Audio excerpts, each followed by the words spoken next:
Assalamualaikum warahmatullahi wabarakatuh. Kali ini saya mendapat tugas untuk menganalisis isu efektivitas kinerja sesuai tupoksi di lingkungan kerja saya. Sebelumnya, perkenalkan, saya Aulia Abrianti Liawanto, peserta LASA CPNS tahun 2022, golongan 3, angkatan 9, kelompok 2, BPSDMD Provinsi Kalimantan Selatan. Jadi, bagaimana sih cara menentukan isu yang paling utama di tempat kerja kita? Di sini ada beberapa langkah yang saya lakukan. Yang pertama, kita buat list terlebih dahulu apa saja isu-isu permasalahan yang ada di tempat kerja kita.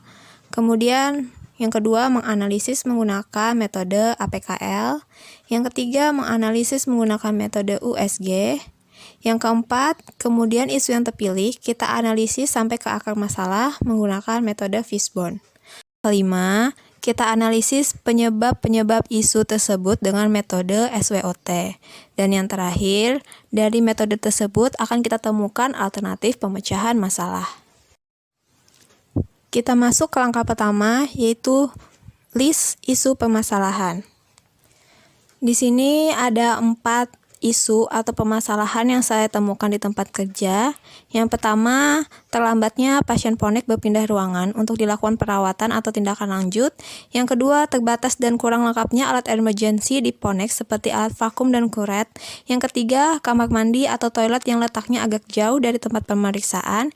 Yang keempat, serah terima pasien atau aplusan jaga yang tidak tepat waktu. Kita masuk ke langkah kedua, yaitu analisis isu dengan metode APKL. Pertama-tama kita bahas dulu apa itu APKL.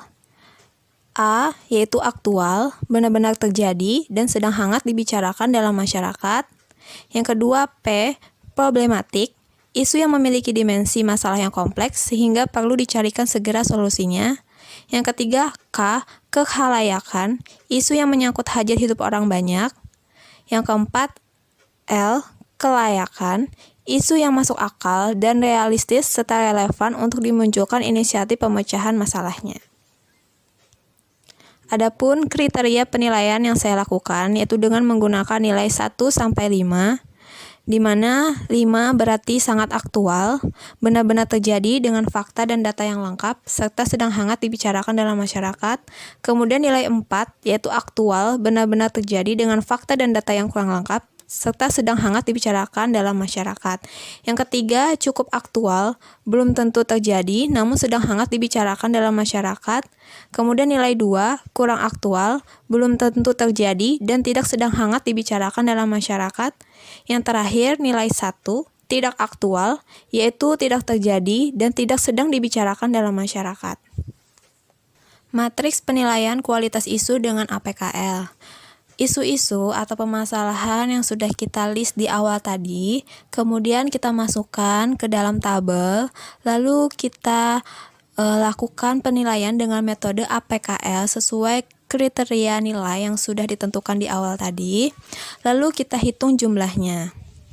Nah, didapatlah seperti tampilan berikut ini. Dari hasil penjumlahan tersebut, didapatkanlah bahwa kasus pertama, yaitu terlambatnya pasien ponek berpindah ruangan untuk dilakukan perawatan atau tindakan lanjut menjadi prioritas pertama.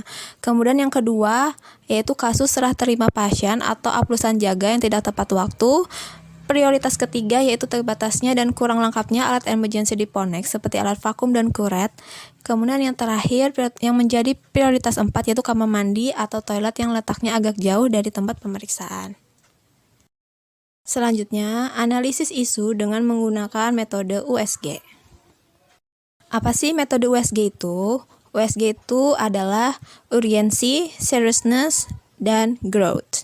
Urgensi adalah seberapa mendesak suatu isu harus dibahas dan ditindaklanjuti. Kemudian seriousness, seberapa serius suatu isu harus dibahas dikaitkan dengan akibat yang ditimbulkan. Yang ketiga, growth, seberapa besar kemungkinan memburuknya isu tersebut jika tidak ditangani sebagaimana mestinya. Matriks penilaian kualitas isu dengan USG. Dari beberapa kasus tadi yang sudah kita lakukan analisis menggunakan metode APKL, selanjutnya saya ambil 3 prioritas tertinggi, yaitu yang pertama ada terlambatnya pasien ponek berpindah ruangan, yang kedua kurang lengkapnya alat emergency, dan yang ketiga serah terima pasien atau aplusan jaga yang tidak tepat waktu. Nah, ketiga kasus ini kemudian kita analisis dengan menggunakan metode USG dengan kriteria penilaian yang sama, yaitu penilaian 1-5. Setelah dijumlahkan, didapatlah hasil dengan jumlah terbanyak pada kasus pertama, yaitu 13, terlambatnya pasien ponek berpindah ruangan untuk dilakukan perawatan atau tindakan lanjut.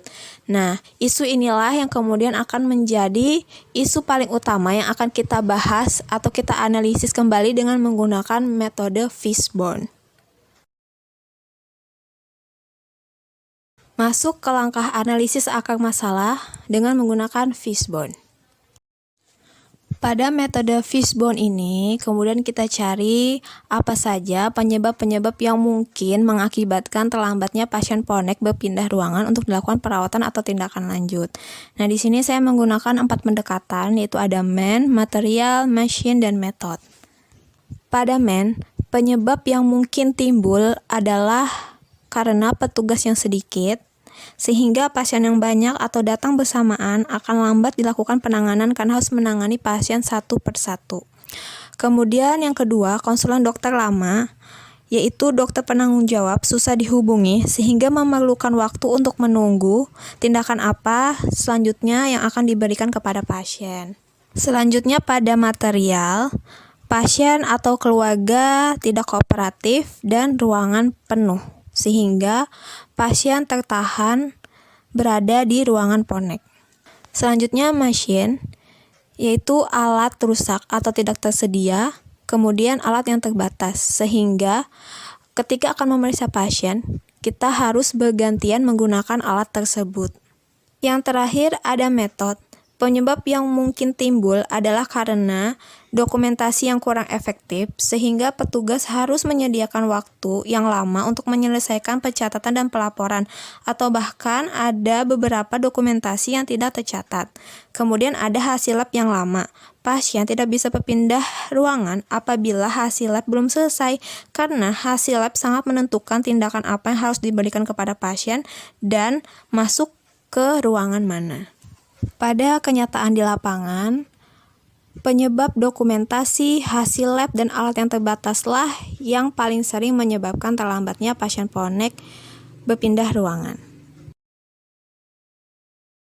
Selanjutnya, menganalisis penyebab-penyebab isu tersebut dengan menggunakan metode SWOT. Pada analisis SWOT, terdapat strength atau kekuatan, yaitu petugas ponek dan IGD saling bantu-membantu, sehingga apabila pasien ponek sedang banyak, maka akan ada petugas IGD yang membantu. Yang kedua, konsultasi dengan dokter boleh dilakukan di awal tanpa menunggu semua pemeriksaan selesai. Kemudian semua petugas memiliki smartphone dan dapat menggunakan media digital. Dan yang terakhir, jaringan internet di rumah sakit selalu ada. Selanjutnya, weakness atau kelemahan, yaitu petugas lab yang sedikit, sehingga hasil lab akan memakan waktu yang lama. Yang kedua, kurangnya peralatan, sehingga petugas harus bergantian menggunakan alat tersebut. Yang ketiga, sistem dokumentasi yang belum efektif. Lanjut, ada opportunities atau kesempatan, yaitu terdapat ruangan perawatan baru dengan kapasitas lebih besar, dan kemudian terdapat resident option. Yang terakhir ada threat atau ancaman, yaitu meningkatnya pasien ibu hamil atau bersalin yang positif COVID-19. Yang kedua, banyak keluarga yang kurang paham dalam berurusan di rumah sakit. Yang terakhir, terdapat pasien yang tidak kooperatif. Kemudian langkah yang terakhir, dengan menggunakan metode SWOT, kita akan menemukan pemecahan masalah. Alternatif penyelesaian dari isu tersebut adalah menambah petugas lab dan peralatan yang cukup, lalu membuat sistem dokumentasi yang lebih efektif.